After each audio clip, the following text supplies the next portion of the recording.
individuals have to meet with a lender to understand what needs to be paid off. It's rare that someone walks in the door and meets all the criteria and can close on their house in 2 weeks. There's factors that come into play, and that's where someone like Natasha is good to work with, because she's going to give you your bottom line and she's going to give you your best line, like what we need to do on our end as far as financially, and things that need to come off of your credit as far as repair, whether that is either you paying stuff off or hiring someone to fix it. I see questions coming in. Could you read them off to me? Yes. Do utilization rates apply to loans, personal car, student loans, et cetera, as well? Do utilization rate, do you mean, so utilization that refers to credit cards. When it comes to loans, they're looking at how much you have paid off. Your loans factor in more when it comes to mortgages, because that's part of your debt to income ratio. Utilization fluctuates. So most lenders understand that you could walk in and go drop, you know, $500 on your $1,000 credit card, or we just have irresponsible spending habits, or just like I said, not factoring in your due date versus your statement date, and just allowing utilization to post when really on your end that's not the utilization that's actually showing. Now you're just not paying your credit cards properly, but with loans you still owe a certain amount on that loan despite what your interest is. So unless you're making payments towards the actual principal of your loan, which most loan companies don't really allow you to do, you pay your interest first and then you pay the principal. That's how that's factored in. Got it. And the next question is, I had a 680 credit score when I made my last car payment. When I made my last car payment, it dropped to like 599 and it's slowly crawling. Why is that? The only thing left on my credit is student loans, which I am making these payments. So your scores dropped because you don't have any utilization. So I mean, any revolving credit cards. So without revolving and installment cards, you're gonna always with installment loans, you're always gonna have lower credit scores. I could kind of know that right away when you say your credit scores are around a 580, and if you're paying everything on time, that's a key factor that you don't have any revolving credit. Without revolving credit, you're not going to be able to hit all the data points that are going to bring you above the 600s and the 680s and the 700s with the low utilization. Now, the reason why you saw your score drop when the account closed is because that probably was one of your only positive accounts you had open that was reporting positively. And now that it's closed, that means that those data points can't be calculated anymore. So anytime an account closes, whether it's an installment account or revolving, you're going to see your scores drop in that process.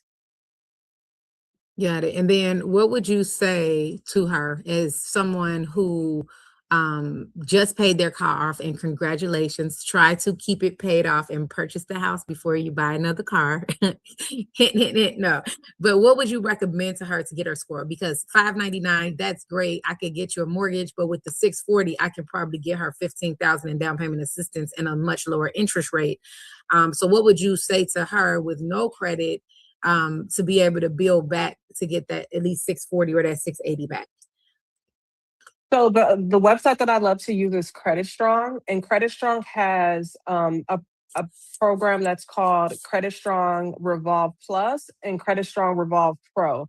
The Pro is $250 for the whole year, and you can unlock a $5,000 revolving card that will be reporting on your credit. Now, it's not like you have the limit to spend, but it's going to look like to lenders that you have a $5,000 limit. The other one is $200 for the year, and it's going to report a $2,500 limit on your credit report. And again, the payments is for the whole year, so you won't have to make any additional payments. That unlocks $7,500 in available credit that will be reporting to your credit report. If you let that season for around 120 days, you're going to see your scores be at least a 720, if Now, not this higher. is news. This is news to me. So you're saying that someone can pay $200 a year to manipulate the system. So I'm guessing that whoever this company is, they are going I'll to drop it. take their, I'm gonna drop it in they're the gonna, chat. yeah, they're gonna take their social security number and put them, I guess, as an authorized user on this card. Is it an authorized user Nope, card? nope. Oh, it's their card. It's a primary account.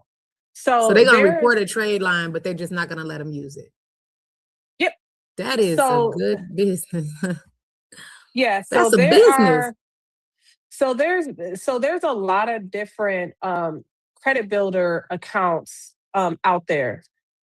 Not all of them report revolving accounts. A lot of them report installment loans, and they do very low amounts, like 1,000, 5,000, things like that. The reason I don't like really using the installment loans because again, debt to income, it throws your debt to income ratio off. And most people already have a bunch of student loans and things like that where they don't need to add more installment loans on their credit profile, but most people are missing revolving. Kickoff and Credit Strong offer revolving.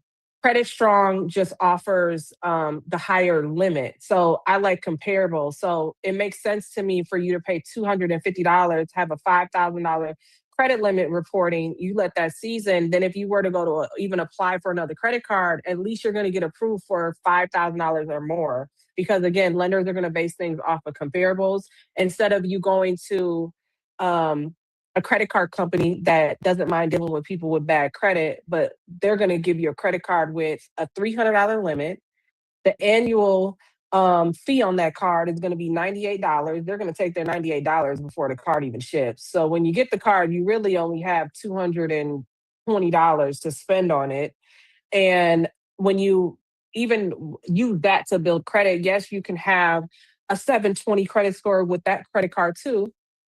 But again, if you go to apply for credit cards in the future, they're going to approve you for $500. They're going to approve you for $300. We don't want that. We want $5,000 or more.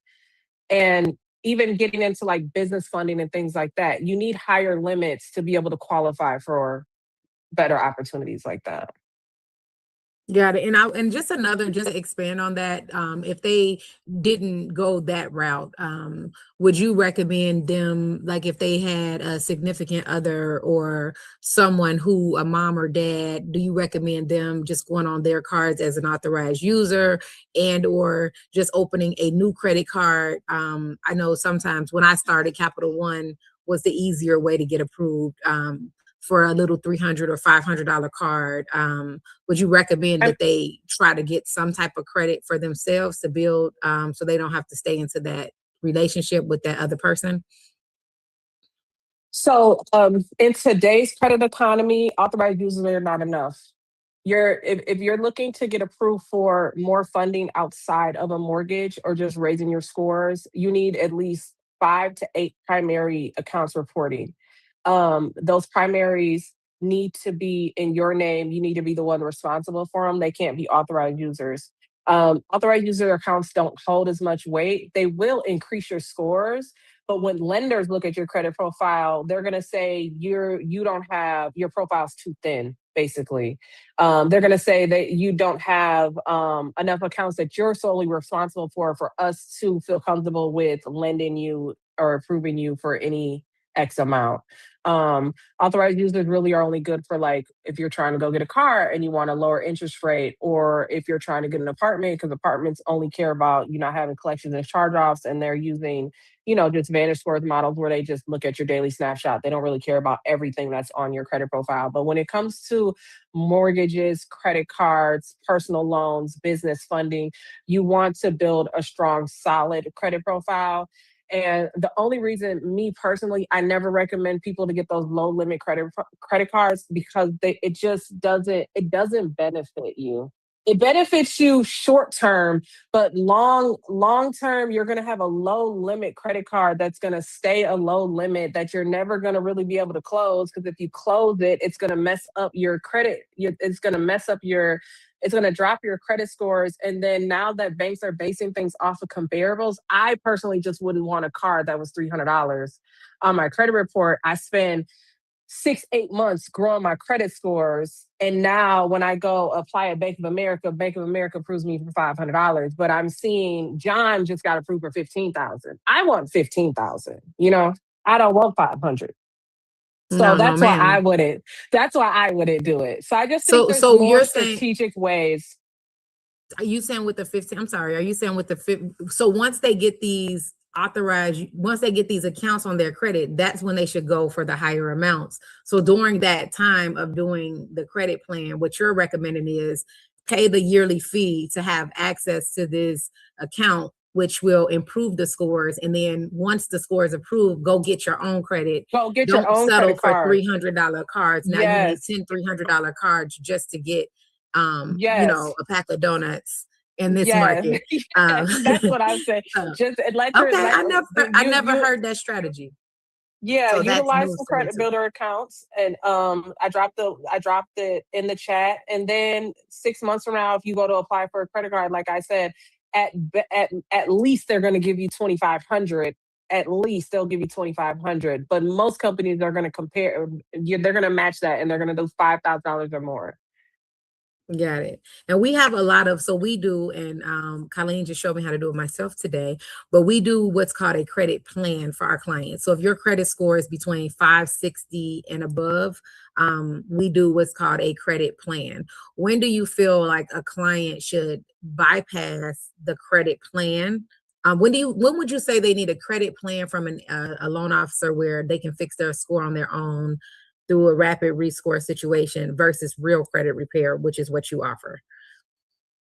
I would say that the difference would be depending on how many derogatory remarks they have on their credit report, and also how what's good they have on their credit report. If they don't have anything that's accumulating a FICO score minus the negative accounts, then they need to utilize credit repair and understanding how to build their credit report and just understanding that whole process before you even get into a mortgage. I wouldn't want anyone getting into the mortgage that clearly just doesn't even understanding, like you said, opening your mail on time, paying a bill on time. You definitely don't need a mortgage if you're not able to manage other things, you know? Um, and with a credit plan, I think is good when clients don't have that many negative items on their credit. Like you're saying, 640 or above, that's probably like a collection or two, small things on their credit, things that they can manage, their utilization, or if they have utilization, there's no way that I can just remove credit cards off of your credit profile. So you would need a plan to understand which card to pay back and how to pay them back instead of just paying here and paying over here and paying this one, so that we would actually see score increases. Um, I think I think that would work best. Okay, awesome. And just for us, like we will give you a credit plan, but we are not licensed to do credit repair. So sometimes, you all have to have conversation with, Misty or a credit expert. But generally the credit plans work if you are maxed out on your credit cards, you've paid everything on time, and you have some money to pay them down, then that is when my credit plans kind of work. Other than that, and I do want to tell you guys, like, before last year, we could run a file with a 560 and it'll give an approved eligible. This year, FHA, there must be a lot of foreclosures coming because, like I said, I've been doing this for 20 years. FHA, they will, if you have a credit score between 659 and 580, right? Because our minimum is 580, they will not approve some files. So like if you have a 580 credit score and your debt to income ratio is over 32%, meaning if you make $1,000 a month, you only have $320 in bills, and you need 10,000 at closing and you only have 10,000, they may not approve you. Whereas if you have a 580 credit score with a 32% debt to income ratio, but 2 months reserves are mortgage payments. So what that means, if your mortgage is $2,500 and you needed 10,000 at closing, now you have to have 15,000 in a bank. And another thing they're doing to the lower credit scores is that I can get an approval with a 580 credit score, your own money, and my debt to income ratio to 45. But if you need a gift and I change it to a gift, now it doesn't approve you anymore. So now our jobs are just so much more difficult you know, in getting things approved, because we have to be magicians with the data, because sometimes we have to run it in a lot of different ways. So when you are someone that has a score under that I'm going to say under 640, 660 sometimes, but I feel like 640s are getting better. But once you pass 660, I feel like you're a little clean in the FHA world. Now, conventional is different, and FHA is a government engine that allows you to have more recent foreclosures and bankruptcies and derogatory credit, and they'll still allow you to get approved even if you have those dings, whereas my conventional requires higher credit and less dings and things like that. But I'm only saying that to say, like, the credit agencies are looking at your file a little different than they used to, and it has nothing to do with Natasha Robinson. It has everything to do with the government makes their decisions, how they approve people, based off how they approve people in the past and the people that didn't pay their mortgage. So if you were someone, if they do a census and all of the people who went with a 580 credit score are in default, then they now may make it more difficult, because maybe those 580s didn't have any extra money after the end. So now they changed the approval status. Every file that goes through FHA, if it's not a manual, has to get what's called automatic underwriting through, you know, desktop underwriting through the government. So the government is what's approving it. We're just running it all different ways. Another recent thing we notice is that sometimes you can have a 45 DTI, and you can have reserves, and you can have everything you need to have, and it still doesn't approve you. But when I put it on a 25 year, now it'll approve you. So it's so crazy right now. So we're just pushing the lower scores to have higher scores, so you don't have to deal with the scrutiny. You could just focus on finding your house, and then you'll be ready. And that credit, like I said, is your footprint for the rest of your life. Credit boosts your confidence. It boosts what rooms you're in. It boosts you getting by for a couple of months or a couple of years, because you faked it till you made it, and, you know, allow you to take a line of credit and, you know, take some time off work to go do something different. So I want to normalize having great credit, just because as people, we just should have good credit if we can. And I'm not talking to you as somebody that's always had great credit. I've had a 400 credit score. I've done loan modifications. I'm not a perfect person, right? But I see the difference in my life with great credit. I just had a situation where one of my partners put something on my credit in error, and I had to pay $800 to get a pay for delete, and then I had to pay $500 on the rescore, because I was in the middle of purchasing a house, and I'm a loan officer, and I can't get approved because I have a ding on my credit. I had a point when Victoria's Secret, I put the wrong routing number, and they gave me a 30-day late for $120 worth of undergarments, just so I could get 20% off. And I don't even use the little credit cards, but things happen to everybody. So if you're in a credit situation, don't feel like you're the richest people in the world have credit dings and credit problems. We're just giving you the knowledge you need to be dangerous, to inspire you to have higher credit. And I try to have these Zooms within 45 minutes. So I'm going to ask a few more questions and make sure. Okay, Aaron with the come on. Ebony, yes, we will. We do have a recording. So if you registered, which you did, you'll get a copy of it automatically. And then Aaron said, my FICO score much was higher than the score I was given by Credit Karma. So my FICO score was much higher than her Credit Karma score. She has 2 credit cards on her own and a joint card on the third. What do you recommend I do in order to build it higher or have a higher probability? And congratulations on your my FICO being higher, because that does happen. That's what I tell people. It does happen. Credit Karma can give you a lower score and a higher score. So Misty, if you want to answer that question for them. And it possibly could be that your my FICO, you're seeing your FICO 8 model, which would kind of be also Experian, where you're only seeing TransUnion and Equifax. I don't know if you're seeing all 3 scores on your my FICO. So you want to keep in mind you're paying attention to your TransUnion, your Equifax, and your Experian FICO scores, because those are 3 different departments, 3 different bureaus, not all the same. And you said a 680 on credit card. You got 2 credit cards that you're on a joint. So you own the cards. So if you're at a 680, that must mean that you're allowing your utilization to fluctuate if you don't have anything negative on your credit report. I could probably almost guarantee that either one or both of the cards are probably at 50%. I would say focus on paying attention to when your statement closes. If you're paying your cards off every single month and making sure that you're not carrying a balance between the due date and the statement date. What I like to do is once I pay a credit card on the due date, I freeze that card, and that stops me from being able to just use that card without having to think when it declines, like, oh, I can't use this card. What date is it? You know? Or you can also call into your lenders and change those dates as well so they align with you mentally so you could be more organized to remember what days this is due and what days you can spend on it as well. But that's what I would do. I would focus on paying attention to my utilization and keeping my utilization under 10% if you want to see your scores go above a 680. There's a question right above that. Got it. And great job, Aaron, for having we got did you say, Aaron, that was your son? Well, great job for having him on. We proud of you. So when I was the one about my car being paid off, and he jumped on as me. So like, I Now want you guys. listen, let me tell you something. You got him on. That means he cares. So he gonna be on it soon.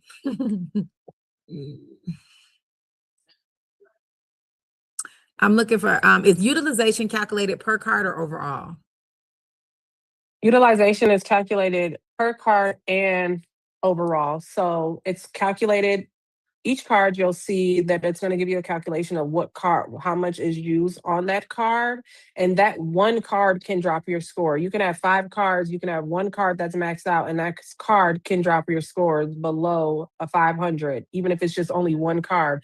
Because again, once you start maxing out one card, the credit bureaus do not, their job is to report if you're high risk or not, or should banks keep giving you money. So the moment you start showing any type of risk behavior, they're going to drop your scores because they don't know if your other cards are going to follow. Now, there's also an average of your credit utilization used, and you'll normally see that on the top of any credit report you're looking at. It's going to say your total amount available credit, and it's going to give you a percentage of how much you're using. Normally, we want to keep that number under 27%. Got it. Got it. And I want to tell you guys something. This is just a whole different thing. If you have businesses, because I was carrying a lot on my credit cards, because I do different investments, and then when they pay, I pay my cards off. So I started using business credit. So if you do have a business, you can work with a business person that can assist you with utilizing your business credit. And not that I co-sign business credit, but business credit that's 100% reporting to your business. And then if you pay it late, it's going to report to you. But if you pay it on time, it's a way to have things going on and your cards are not as up and down. And the other trick that I've learned from my personal self is to try to get the credit cards with the larger limits. So once you get those good credit scores and you start getting those higher limits, it's easier to be at 30% when the limit is 15,000. But if you have 5 $1,000 cards, and purchases might be more than 500 each time. So it just puts you in a situation where you're negatively affecting your credit. And, of course, we're going to tell you, you always want to use your credit to buy what you could pay back. So you charge, and then when the bill comes, you pay off. If you can get to that point, I'm not there yet in my life. That is my goal for 2026. Then that just puts you in front of a lot of people as it relates to just having that money mindset and that financial literacy that's required to kind of get to your next level. Where do I start to prepare to get myself ready for purchase? With you, Natasha, Ted, or Misty. So Aaron, if you are ready, if you have the credit score now, so if you have a 640 credit score better, and you're not recently behind on any car notes or mortgages or anything like that, then you would do the application with me, and then I would get you pre-approved, and then you would start shopping with Tad. If your credit score is under 640 and you really want that down payment assistance, then you would go with Misty, and then she can work with you on building your credit up to the point where it's ready so you can purchase. If you don't know your credit score, you can do an application and we can see what that score is, or you can go on, well, Missy might have another suggestion. You can go on a website and see what your mortgage score is so you can get the party started. So depending on where you are in that process, if you're under 640 and you want that down payment assistance, I would say start with Misty. If you're right borderline and you just have a few maxed out credit cards, we can help you fix that kind of internally. Okay, Misty it is. Misty for $500. So yeah, I then seen Misty's another. gonna drop her link in. I Go seen ahead. another question that was really good. It says, do you recommend me pay the higher amount first or and then the second one? So when it comes to credit cards, you want to start with the lowest credit card because that's the credit card that's affecting you more, and then go to the higher ones. Reason being, if you have a $300 card maxed out at 300, and if you have a $1,000 card maxed out and you only have $300 spent on that card, you need to get that $300 utilization down first and then start paying on the larger cards. And then that will free up a little bit of money for you to start utilizing on your lower cards. You just have to do it a little bit more strategically and not put everything on your the largest card. Good question. Because if you have a $500 card and a $5,000 card, 50% or 30% of your $500 card is much less. So you're getting that lower utilization on the lower card. But a lot of people do Right. try to knock down the high cards. And if you have a 680 credit score, you do not have to go to credit repair or wait to get an 800 to make sure your credit is perfect. Because you will realize that once you get in, you're in, and it doesn't matter how higher your credit score gets, either you're approved or you're not, right? So once you get approved, then we can kind of get you into that house. Kendall And then here. Okay, I need most people also don't to. realize that you kind of need rental history to hit an 800. It's very hard to hit an 800 credit score if you don't have a mortgage on your credit profile, because mortgages hold so much weight when it comes to mixed accounts. Because to have an 800 credit score, they want to see if you're responsible with student loans, mortgages, auto loans, personal loans, credit cards, revolving debt over a long period of time. This means you have to have low utilization for 2 years or more, meaning not one card ever reported over 10% for you to even get close to an 800. The moment you let a card report over 10%, you're going to be back at 780. So they definitely don't give those 800 credit scores out easily. What is the credit score? What is the website to see mortgage scores that you recommend for them? My FICO. My FICO. Yep, that's what people say. And then Kendall Yep. here. Okay, I need to figure out where my standing is now, and then I can reach out to either of you as well. Yep. So you could go to myfico.com, and then that'll give you a cheat sheet of kind of where your credit is, so you could determine kind of your next steps. And I'm scared to move my screen, guys, but I wanted to pull up Misty's link. But Misty, if you want to kind of tell them how it works to work with you. Misty is a third-party service. She works separate. She owns her own business. I don't, make any money off of the cost of her credit repair. She's 100% her own entity, but I'm going to try to pull up the screen for you, and we're going to see how I do. But if you want to kind of tell them, how it works if they wanted to sign up with you. And so my process is a fairly easy process. I've lowered my prices to kind of curate to Natasha's audience to make sure that we can get you into a home as fast as possible. Now, this program is designed for people that really don't have bankruptcies. They're for people that have less complex profiles, meaning that you have hard inquiries, collections, charge-offs, reporting, but no public records. And so we can help you achieve your credit goals within the next 6 months. Included in the program, you get 6 expedited rounds, meaning that we will send out dispute packages, CFPB complaints, BBB complaints, Attorney General complaints. You get access to a client portal, a dispute portal, and text and email support. And it also comes with a curated plan to make sure that you achieve your home buying goal.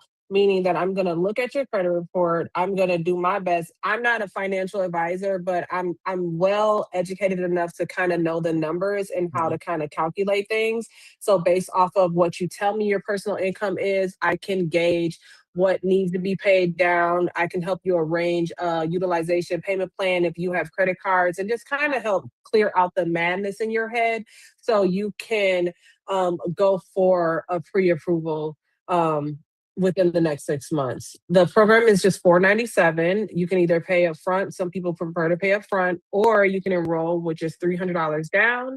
And then the $197 is due in 60 days. And then I also have a couple plan if it's you and your husband or you and your sister. You get a discounted rate at $797.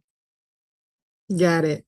So yeah, and then if you want to put the link in the chat for them, and guys, just so you know, so I personally try not to work with and I know that we're live, so I don't want to make anybody upset, but I try not to work with individuals who charge a monthly fee. I feel like if I'm going to pay you $97 a month, then you're going to take 4 years to fix my credit, because why would you fix it in 90 days and only get $300 when you can make $3,600 off of me? So I like to put myself in a position where it's monthly. And when Misty kind of started with her business, you know, I wanted to give her, you know, of course, time to learn it and all of that good stuff. And what I like about my interview, when I interview Misty, is that she does do updates and when things are deleted. What I ask all of you guys, if you're going to sign up for credit repair and you already have an application with me, let's do a 3-way call, because Misty doesn't know what I'm thinking, right? So if we already have a profile on you, then let's schedule a group call so that way we can talk about it to see, you know, kind of what's needed for me versus what you need for your long term. Because she may just be going for the 720, but we may have to focus on doing one thing before we do the next. Because what I want you guys to know on a lender's point of view is that I do not allow disputed accounts over $1,000. So once you go into credit repair, Misty will start disputing everything, I feel like. Thank you. And, and then when I pull your credit, they're like, you see your score jump on me, like, oh my God, I'm ready. You're not ready until the dispute is complete. Because if you have a dispute on your account, I am going to ask you to go to Misty and to remove the dispute, like my last client, and to remove the dispute and then rerun your credit, and then it's just going to go down. Because, and Misty, I'm not, tell me if I'm wrong, but when you dispute account, I feel like it mutes it where it's not getting positive or negative energy. So sometimes that score will shoot up, but I need your score to be high without the disputed accounts. So just understand, for me, you are not ready to come back to me until Misty has closed out those disputed accounts, because all I'm